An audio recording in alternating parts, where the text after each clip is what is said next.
Donald Trump کے جیسے بیان آ رہے ہیں انڈیا کے خلاف، تو مجھے مودی کا بار بار وہ سوشل میڈیا پر ایک وہ کلپ چل رہا ہے جس میں وہ کہتے ہیں ڈونلڈ ٹرمپ مائی بردر، مطلب اس کی پوری کیمپین چلائی ڈونلڈ ٹرمپ نے اور مودی نے ڈونلڈ ٹرمپ کے لیے، اور انہوں نے کہا جی اگر ڈونلڈ ٹرمپ آئے گا تو پتہ نہیں وہ انڈیا کو کہاں سے کہاں لے جائے گا. لیکن ان ریالٹی اس نے 25% کل ٹیرف لگایا. اس نے کہا کہ بھئی تم روس سے جو معاہدہ کر رہے ہو، تیل والا بھی اور جہاز لینے والا بھی، انہوں نے کہا ہمیں کسی صورت قبول نہیں ہے. آپ کو نظر نہیں آ رہا کہ یوکرین میں وہ وار کی کتنی کھلی خلاف ورزیاں کر رہا ہے اور آپ اس کے ساتھ معاہدہ کر رہے ہیں. اور اب اس نے کہا ہے کہ انڈیا جو ہے وہ تیسرا بڑا ملک ہے جو کہ تیل برآمد کرتا ہے، اور وہ روس کا سب سے بڑا تیل خریدنے والا ملک ہے. تو اس پر ڈونلڈ ٹرمپ نے کہا ہے کہ پہلے بھی اس نے 100% ٹیرف لگایا تھا اس پر. اب اس نے کہا ہے کہ آپ اگر جو 3 کمپنیز ہیں آئل ریفائنریز ہیں، انہوں نے کہا ہے کہ وہ بالکل روس سے تیل نہیں خریدیں گی.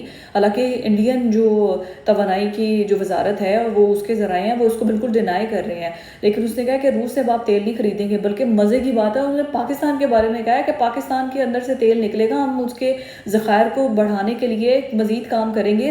تجارتی معاہدہ طے پا چکا ہے. اب کون سی کمپنی کو سلیکٹ کرنا ہے، کون جا کر تیل نکالے گی یا توانائی کے ذخائر کو بڑھائے گی، اس پر کام ہو رہا ہے. بلکہ یہاں تک کہ ایک موقع ایسا آئے گا جب پاکستان انڈیا کو تیل دے گا. واہ واہ واہ، وہ ہمیں ٹینڈے پیاز دیں گے کیونکہ سب سے زیادہ سبزی ہم وہیں سے جلد منگوا سکتے ہیں، ساتھ ہی تو بارڈر لگتا ہے.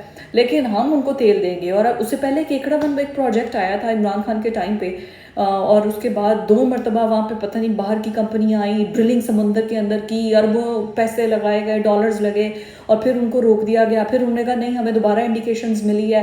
اور ایسے تیل کے ذخائر پاکستان کو ہی نہیں پتا کہ پاکستان کے اندر تیل کے ذخائر ہیں. ہمارے انجینئرز، ہمارے کمپنیز اتنی نکمی ہیں کہ وہاں بیٹھ کے ڈونلڈ ٹرمپ کو پتہ ہے کہ تیل کے ذخائر ہیں. Still it's a positive sign.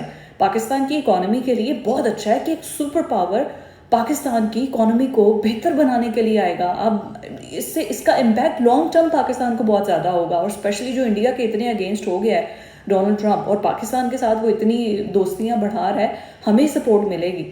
But still ہماری اگر منرلز آتے ہیں جو مائننگ کا کام ہے، وہ پاکستان کو اپنے ہاتھ سے نہیں چھوڑنا.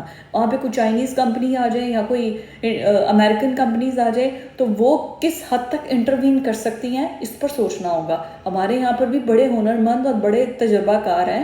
ہمارے یہاں پہ ڈاکٹر قدیر خان خود ہی ایٹم بم بنا کے گئے تھے، کسی نے ہمیں باہر سے ریسیپی نہیں دی تھی. تو ہمارے انجینئرز بھی بڑے تیز ہیں، ان کو بھی. لیکن پاکستان کی گورنمنٹ اسٹیبلشمنٹ کنٹرول ان کے ہاتھ میں ہونا چاہیے، شیئر ہولڈرز یہ ہونے چاہیے.